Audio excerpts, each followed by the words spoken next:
नमस्कार दोस्तों, मेरा नाम सिमोन साहा है और मैं करता हूँ फ़ायदे की बात।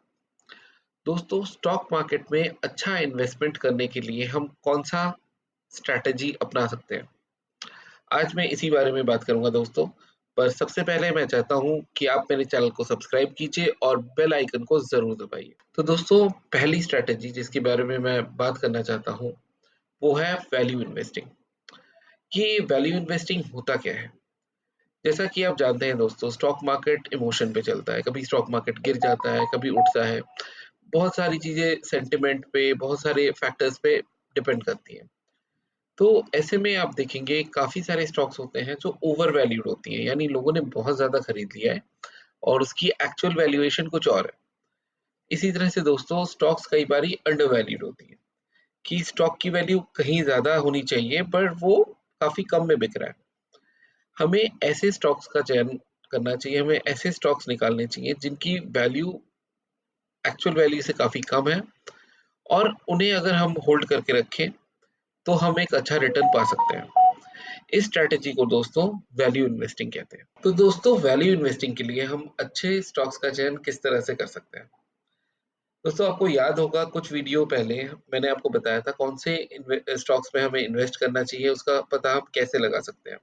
तो उसमें मैंने काफ़ी सारी चीज़ें आपको बताई थी, डेब्ट टू इक्विटी रेशियो, आरएसआई और ऐसी चीज़ें। इसी तरह दोस्तों प्राइस टू अर्निंग रेशियो होता है, प्राइस टू बुक रेशियो होता है, अर्निंग बिफोर टैक्स होता है, तो इन सब का इस्तेमाल करके हम पता लगा सकते हैं कि स्टॉक की वैल्यू कहाँ होनी चाहिए। और अगर अभी स्टॉक की वैल्यू उससे काफ़ी कम है मार्केट में, तो हमें वो स्टॉक उठा लेना चाहिए वैल्यू इन्वेस्टिंग के लिए और हमें वेट करना चाहिए कि वो टारगेट प्राइस तक पहुँचे।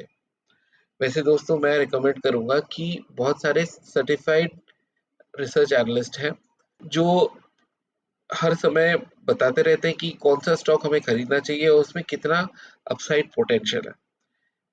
इन रिसर्च एनालिस्ट का अगर हम राय मान के चलें और वैसे स्टॉक्स हम पकड़ें, तो हमें ज़रूर फ़ायदा हो सकता है।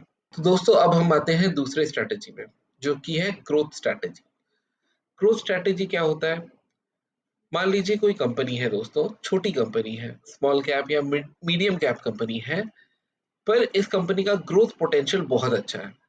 ये जिस बिज़नेस में है या जो भी ये कर रही है, इसमें बहुत अपॉर्च्युनिटी है आगे इसको ग्रो करने की। तो ऐसी कंपनी में दोस्तों फ़ायदा ये होता है इन्वेस्ट करने का कि चाहे ये आज अपने वैल्यूएशन के हिसाब से ही इसका मार्केट प्राइस हो, पर आगे चल के ये बहुत आगे बढ़ सकता है और कंपनी का साइज़ भी बढ़ेगा, कंपनी की वैल्यूएशन भी बढ़ेगी। तो इन्वेस्टर्स इस तरह की कंपनीज़ ढूँढते हैं दोस्तों और उन पे इन्वेस्ट करते हैं और ये इन्वेस्टमेंट लॉन्ग टर्म के लिए होती है और इनका बहुत फ़ायदा होता है दोस्तों। इसमें सबसे बड़ा फ़ायदा तो ये होता है कि हमें हर क्वार्टर देखने की ज़रूरत नहीं है। अगर अच्छी कंपनी है तो ओवरऑल ये ग्रो करती रहेगी और अच्छे रिटर्न्स देती रहेगी। तो इस स्ट्रैटेजी को ग्रोथ स्ट्रैटेजी कहते हैं दोस्तों। तो दोस्तों हम ऐसे कंपनीज़ का चयन कैसे करें, जो ग्रोथ इन्वेस्टिंग के लिए फ़ायदेमंद है?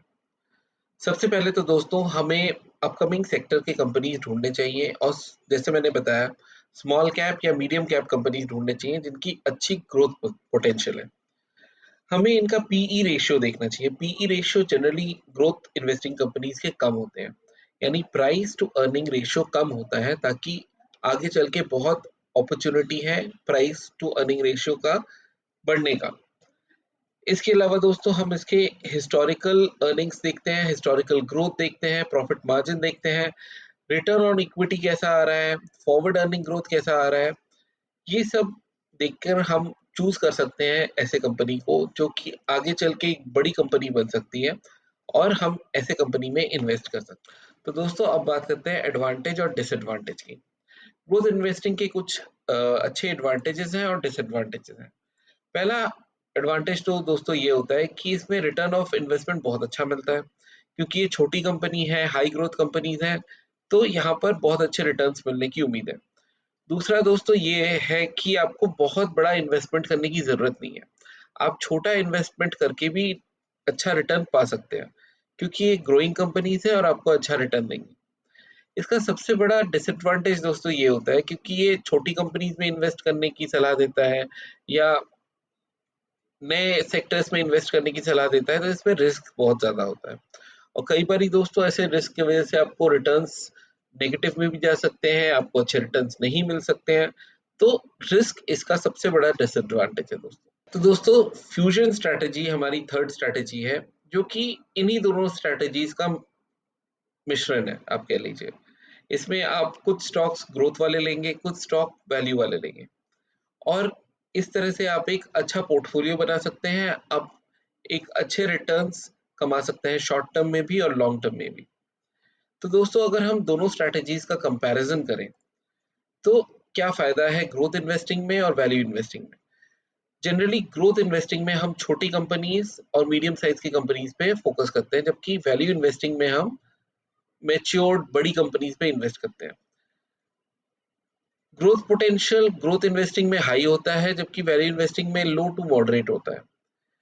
बेनिफिट होता है कैपिटल गेन का, इसमें बेनिफिट कैपिटल गेन का ही नहीं, वैल्यू इन्वेस्टिंग में बेनिफिट आपका डिविडेंड का भी होता है और स्टॉक प्राइस एप्रिसिएशन का भी होता है। इसमें पीई रेशियो हाई होता है ग्रोथ इन्वेस्टिंग में, जबकि वैल्यू इन्वेस्टिंग में पीई रेशियो हम जनरली लो वाला पकड़ते हैं। और दोस्तों इसमें age of data present to future हम सोचते हैं कि फ्यूचर में कहाँ पहुंचेगा, और हम यहाँ पर एज ऑफ डेटा हम जो सोचते हैं कि पास्ट में डेटा कहाँ पहुंचा था और ये स्टॉक अब वहां तक कब तक पहुंचेगा उसके बारे में हम सोचते हैं। तो इस हिसाब से हम कुछ स्टॉक्स इसका लेते हैं, कुछ स्टॉक्स उसका लेते हैं और एक अच्छा पोर्टफोलियो बनाते हैं। तो दोस्तों आखिरी स्ट्रैटेजी जो मैं आज डिस्कस करना चाहता हूँ वो है पैसिव इंडेक्स इन्वेस्टिंग की स्ट्रैटेजी। दोस्तों ये स्ट्रैटेजी जनरली उनके लिए है जो सीरियसली इन्वेस्टिंग नहीं करना चाहते, जो इन्वेस्ट करना चाहते हैं, अपने पैसों को ग्रो करना चाहते हैं, बट रोजमर्रा वो नहीं देखना चाहते कि कौन सा स्टॉक ऊपर गया, कौन सा नीचे जा रहा है, कहाँ पर हमें खरीदना चाहिए, कहाँ पर बेचना चाहिए।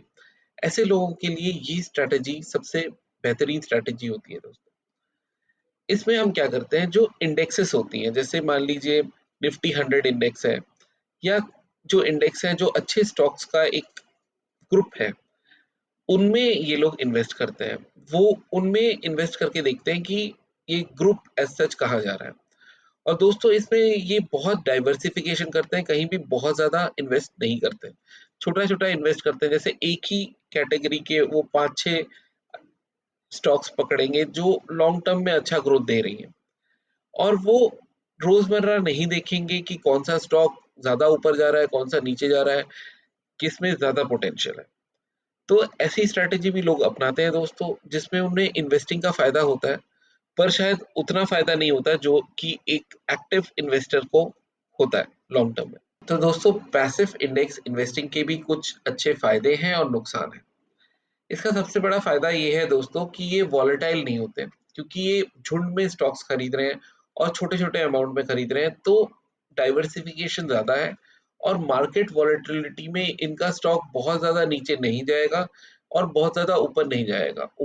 ओवरऑल इनका ठीक-ठाक रहेगा और लॉन्ग टर्म ग्रोथ के लिए बहुत अच्छा है दोस्तों।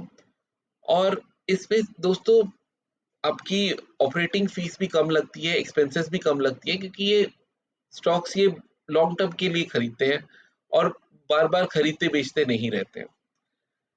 इसका डिसएडवांटेज दोस्तों ये होता है कि लो रेट ऑफ रिटर्न होता है। अगर आप एक्टिवली इन्वेस्टिंग करें तो आप शायद ज़्यादा रिटर्न कमा सकते हैं, बट इसमें लो रेट रेट ऑफ रिटर्न मिलता है, क्योंकि आप झुंड में स्टॉक्स खरीद रहे हैं। तो दोस्तों हमें कौन-सा इन्वेस्टमेंट स्ट्रैटेजी अपनाना चाहिए, ये हम पे डिपेंड करता है। हम किस तरह से स्टॉक्स खरीदना चाहते हैं और किस तरह से बेचना चाहते हैं, ये हमारे ऊपर है दोस्तों।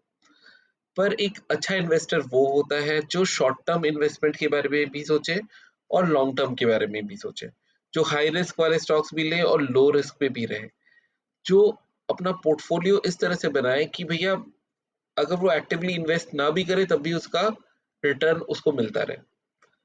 तो ये दोस्तों मिक्स एंड मैच के थ्रू होता है, सारे स्ट्रेटेजीज का एक मिश्रण बनता है इससे। तो उम्मीद है दोस्तों आपको आज की वीडियो पसंद आई होगी। आप प्लीज मेरे चैनल को सब्सक्राइब कीजिएगा और बेल आइकन को जरूर दबाइएगा। धन्यवाद।